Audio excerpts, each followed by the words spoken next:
Baik, Assalamualaikum warahmatullahi wabarakatuh. Saya Sakura Mutia Kisul Setiawan dengan NIM G00241111 dari kelompok A1 dengan aslab Mbak Alisa.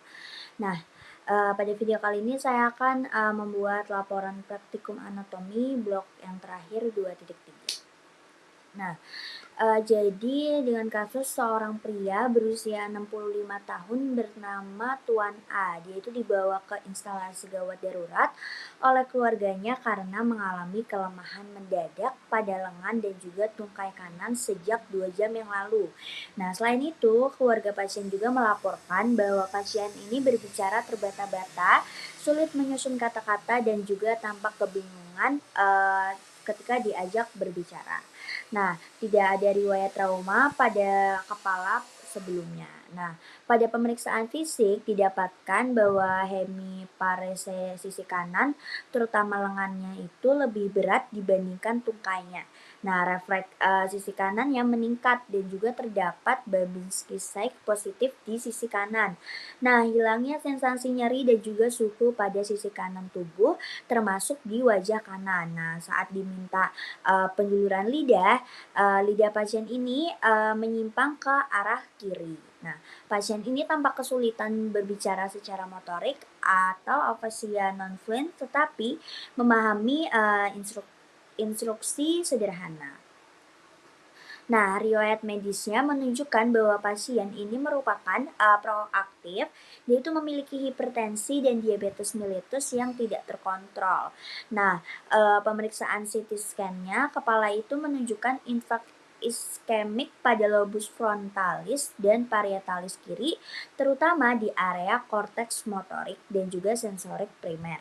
Terdapat pula iskemia parsial pada pons kiri. Nah, dari skenario ini, pada kasus ini kita akan membahas secara menyeluruh dari yang pertama, kita akan menjelaskan struktur pembentuk circulus willis mulai dari bagian anterior hingga posterior dan juga akan menyebutkan fungsinya dalam menjaga perfusi cerebral saat terjadi sumbatan salah satu arteri besar. Nah, dari gambarnya, jadi circulus anteriosus willisi ini dia itu berawal dari arteri karotis interna yang anterior, dia itu akan bercabang menjadi arteri cerebri anterior dan juga arteri cerebri yang media. Nah, dua arteri vertebralis yang posterior itu dia akan bersatu kemudian menjadi arteri basilaris. Nah, dia itu akan memvaskularisasi truncus cerebri kemudian bercabang menjadi arteri cerebri yang posterior. Nah, dua arteri cerebri anterior ini dihubungkan oleh arteri communis anterior dan juga arteri cerebri yang posterior dan juga arteri cerebri yang media ini dihubungkan oleh arteri komunika yang posterior. Nah, jadi arteri cerebri anterior kanan dan kiri ini dia itu merupakan terminal dari cabang arteri karotis interna. Dia itu menyuplai korteks media frontal dan juga parietal termasuk area motorik yang tungkai sesuai yang tadi dibahas. Nah, arteri komunikas anterior itu menghubungkan arteri karotis anterior kiri dan kanan. Nah, dia itu jalur penting untuk aliran silang atau crossflow bila salah satu arteri karotis interna tersumbat. Nah, arteri cerebri media ini tidak langsung tergabung dalam ring, tapi cabangnya penting. Nah, dia itu merupakan cabang langsung dari karotis interna. Dia itu menyuplai korteks lateral seperti motorik wajah, lengan, area bahasa, paling sering terkena stroke. Nah, terus arteri komunikan siang posterior kanan dan juga kiri, dia itu menghubungkan karotis interna dengan arteri cerebri posterior. Nah, jalur kompensasi dari sistem posterior ke arterial ini jika arteri karotis internanya tersumbat. Nah, lalu ada arteri cerebri yang posterior kanan dan kiri, yaitu cabang terminal dari arteri basilaris yang berasal dari vertebralis kanan dan juga kiri. Jadi itu menyuplai lobus occipital dan juga bagian bawah dari temporal. Nah, fungsi dari siklus Willis ini itu kompensasi saat okulasi. Jadi jika terjadi sumbatan salah satu arteri besar, misalnya pada arteri karotis interna yang di kiri, nah maka siklus Willis ini dapat mengalirkan darah dari sisi kontralateral melalui uh, arteri yang ini arteri komunikans yang anterior itu dia mengalirkan darah dari sisi kontralateral melalui si arteri komunikans yang anterior, dan juga dia itu akan mengalirkan darah dari sistem vestibulobacillaris ke anterior melalui arteri komunikans yang posterior. Untuk soal selanjutnya, sebutkan dan jelaskan perbedaan antara traktus corticospinalis dan juga traktus spinothalamicus. Nah, untuk gambar yang ini terlihat bahwa traktus corticospinalis ini di bagian atas itu terlihat korteks cerebri, terutama di area motorik primer di gyrus pascentralis. Disinilah si impuls motoriknya itu dimulai. Nah, lalu jalur sarafnya itu kemudian turun melalui kapsula interna, mesencephalon, atau midbrain dan juga pons. Nah, di medula oblongata bisa dilihat ada bagian yang menyerupai huruf X. Ini adalah desukatio pyramidum, tempat serabut traktus corticospinalis menyilang ke sisi yang berlawanan. Nah, setelah menyilang, serabut ini akan masuk ke medula spinalis dan juga berada di kolumna lateral. Nah, atau tetap di kolumna yang anterior. Nah, jalur ini itu adalah jalur motor eferen dan menyilang di medula oblongata. Nah, untuk traktus spinothalamicus, yaitu informasi sensorik seperti nyeri dan juga suhu, yaitu masuk dari reseptor di kulit melalui neuron sensorik primer dan juga masuk ke medula spinalis. Nah, di kornea yang dorsalis, medula spinalis terdapat sinap dengan neuron sekunder dan juga langsung menyilang ke sisi yang berlawanan melalui commissura alba yang anterior. Nah, serabut ini kemudian naik melalui kolumna lateral menuju ke medula oblongata, pons dan juga mesencephalon. Nah, akhirnya si serabut ini berakhir di talamus. Nah, tempat sinap dengan si neuron tersier ini terjadi. Lalu sinyal ini diteruskan ke korteks somatosensorik. Nah, jalur ini adalah jalur sensorik aferen dan menyilang di medula spinalis, bukan di otak. Nah, untuk perbedaan fungsi utamanya, kalau traktus corticospinalis ini dia itu mengontrol gerakan volunter secara sadar, terutama gerakan otot rangka. Sedangkan spinothalamus dia itu menghantarkan informasi sensorik berupa nyeri, suhu dan juga sentuhan kasar. Nah, untuk titik awal dan titik akhirnya, kalau traktus corticospinalis dia itu titik awalnya dari korteks cerebri yang area motorik primer, sedangkan si traktus spinothalamicus dia itu titik awalnya dari neuron sensorik di medula spinalis. Nah, untuk titik akhir dari traktus corticospinalis dia itu ada di neuron motorik bawah di medula spinalis, sedangkan spinothalamicus dia itu ada di talamus, kemudian baru ke korteks yang somatosensorik. Nah, untuk lokasi penyilangannya, kalau corticospinalis dia itu di bagian bawah dari medula oblongata atau desukatio pyramidum. Nah, kalau yang spinothalamus dia itu di medula spinalis atau segera setelah masuk ke cornu dorsalis. Untuk letak relatifnya di medula spinalis, kalau yang corticospinalis dia itu di bagian lateral, traktus corticospinalis yang lateral atau anterior yang tidak menyilang. Nah, kalau spinothalamicus dia itu ada di anterolateralnya, dekat dengan cornea anterior dan juga yang lateral. Nah, untuk perbandingan dari lokasi penyilangannya, kalau corticospinalis dia itu tadi udah dijelasin kalau dia itu di decusatio pyramidum di medula oblongata. Nah, untuk waktu penyilangannya dia itu sebelum masuk ke medula spinalis. Nah, kalau spinothalamicus dia itu di commissura alba anterior di medula spinalis. Nah, waktu penyilangannya itu ketika segera masuk segera setelah masuk ke medula spinalis. Sebutkan pembagian dari truncus cerebri dan minimal 2 struktur penting dari mesencephalon, pons, dan juga medula oblongata. Nah, untuk ini gambar pertama di situ ada mesencephalon, lalu di bawahnya ada pons, ada medula oblongata.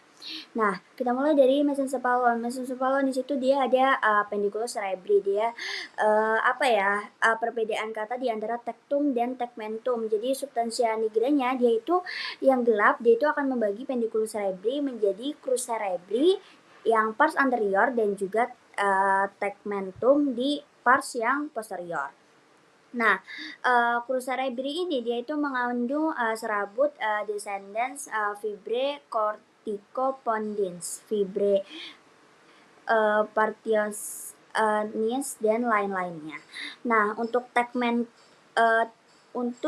di sesuai gambar di situ ada tegmentum mesencephaly, itu struktur yang jelas pada tegmentum adalah adanya nukleus ruber atau nukleus ini ada pada potongan preparat yang segar dan akan berwarna merah muda karena mengandung verum yang tinggi. Nah, terus untuk substansia nigra di bagian yang gelap, yaitu di situ ada nukleus motorik yang besar dan juga terletak di antara tegmentum dan juga crus cerebri. Warnanya yang gelap adalah akibat dari pigmen melanin yang terkandung di dalam badan sel saraf. Nah, substansia nigra ini merupakan komponen penting pada sistem motorik ekstrapidal dan memiliki hubungan dengan ganglia basalis. Terus ada pars compacta, di situ pada bagian ini neuron berpigmen neuromelanin. Terus ada pars yang reticularis. Di situ ada fossa interpendicularis, yaitu dataran di antara pendiculus cerebri, ditembus fossa darah oleh arteri centralis postomedialis. Nah, terus di situ ada aqueductus mesencephaly dan juga tectum mesencephaly. Nah, untuk pons itu ada 2 pars, ada pars yang basilaris pontis sama yang pars tegmentotis. Nah, untuk pars basilaris pontis dia itu di sulcusnya ada sulcus basilaris, dia itu akan dilalui oleh arteri basilaris. Dan ada angulus portocerebralis. Nah, untuk pars tegmentalis pontis dia itu dibagi 2, ada yang pars tegmentalis pontis dan juga yang dia itu yang di bawah itu yang ikutnya yang medula oblongata. Nah, di sini ada sulcus intermedialis dan juga pada bagian-bagian yang lainnya. Nah, untuk medula oblongata dia itu ada di bagian yang ventral dan juga dorsal. Nah, di bagian ventral dia itu ada piramis atau penonjolan karena pendasakan dari tracus piramis. Nah, di situ ada oliva. Oliva itu merupakan penonjolan karena pendasakan dari nucleus ovarius yang inferior. Terus ada sulcus ventrolateral, atau dia itu nanti akan dilewati oleh nukleus nervi vagus. Terus ada desucatio pyramideum, dia itu memisahkan tracteum pyramidium. Nah, untuk yang dorsal dia itu ada pusat vasomotor dari cardiorespi, trigonum nervi vagi dan trigonum nervi hypoglossus. Nah, di situ ada fasciculus cutenatus, yaitu mengatur somatomotorik ekstremitas yang atas. Kalau ekstremitas yang bawah dia diatur oleh fasciculus yang gracilis. Nah, selanjutnya jelaskan asal-usul nukleus dan juga fungsi dari 3 nervus cranialis motorik murni, misalnya nervus 3, nervus 4, dan juga nervus 6, serta akibat lesi pada upper motor neuron dan juga lower motor neuronnya. Nah, sebentar. Nah, ini merupakan proses pembentukan dari yang bagian atas itu proses pembentukan dari tabung saraf atau neuron tap dari lempeng saraf. Nah, gambar yang pertama itu yang sebelah kiri itu dia itu dimulai dengan neural plate-nya terbentuk dari ectoderm. Terus di bawahnya dia itu ada notochorda atau struktur dari mesodermal penting yang memberikan sinyal pembentukan neural plate. Nah, lapisan lain di situ ada mesoderm dan juga endoderm. Nah, untuk gambar kedua itu neural plate-nya dia itu mulai membentuk neural glove atau lekukan saraf. Nah, terbentuk neural fold atau lipatan saraf di sisi kanan kirinya. Nah, neural cells ini mulai muncul di tepi dari neural fold. Nah, untuk gambar ketiga, dia itu neural fault-nya dia itu akan semakin mendekat dan juga hampir menyatu. Untuk neural cell-nya dia itu terlihat jelas di puncak dari lipatannya. Nah, untuk gambar yang keempat, sebelah paling kanan itu neural tube-nya itu dia itu sudah terbentuk atau udah tertutup. Nah, neural cell-nya dia itu akan melepaskan diri dan akan berimigrasi menjadi banyak struktur seperti ganglia, melanosit dan lainnya. Di samping tersebut, sobit bakal dari tulang belakang dari otot.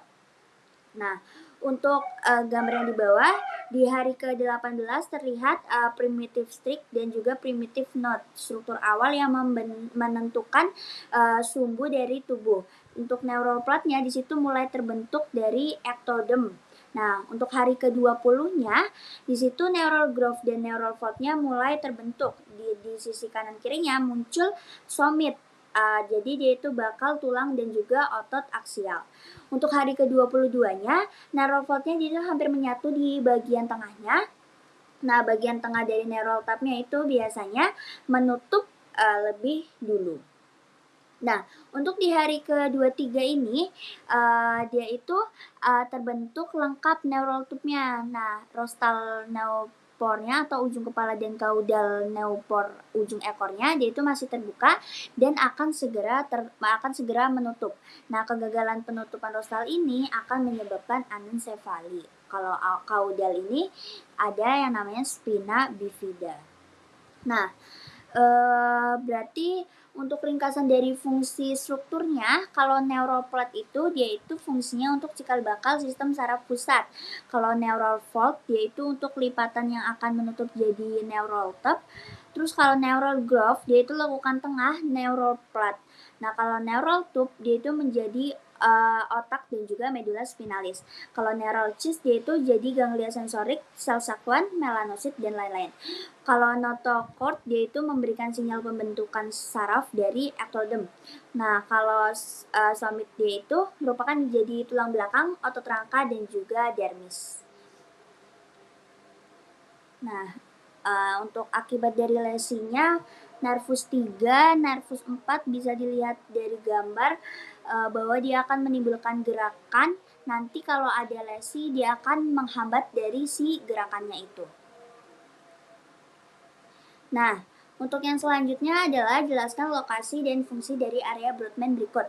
Nah, area 4, area 1, 2, dan 3, dan juga area 44, 45, dan juga area 22. Nah, ini bisa dilihat untuk dari peletakan area Brodmann-nya. Nah, untuk area 4, primary motor area, dia itu ada di presental gyrus.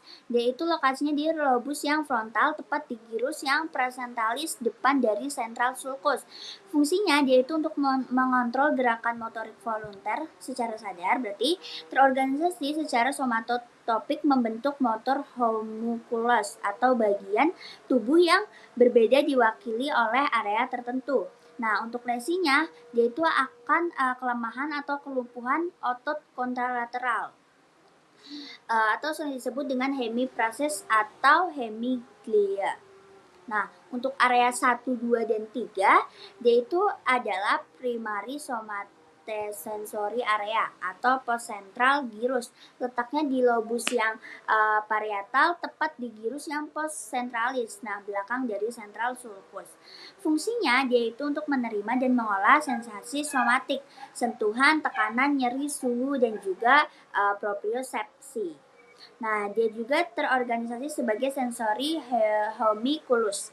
Nah, kalau dia mengalami lesi akan hilang sensasi somatik kontralateral atau gangguan diskriminasi sensorik. Misalnya tidak bisa membedakan di mana titik sentuhan itu. Nah, selanjutnya di area yang 44 dan juga 45.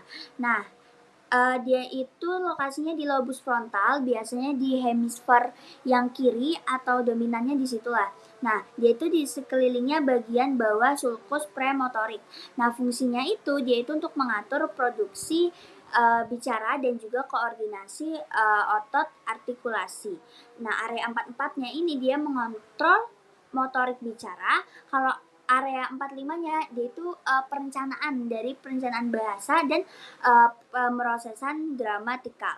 Nah, kalau mengalami lesi, namanya ada afasia Broca. Dia itu pasien itu mengerti bahasa tapi dia itu sulit untuk bicara atau bicaranya lambat atau terputus-putus.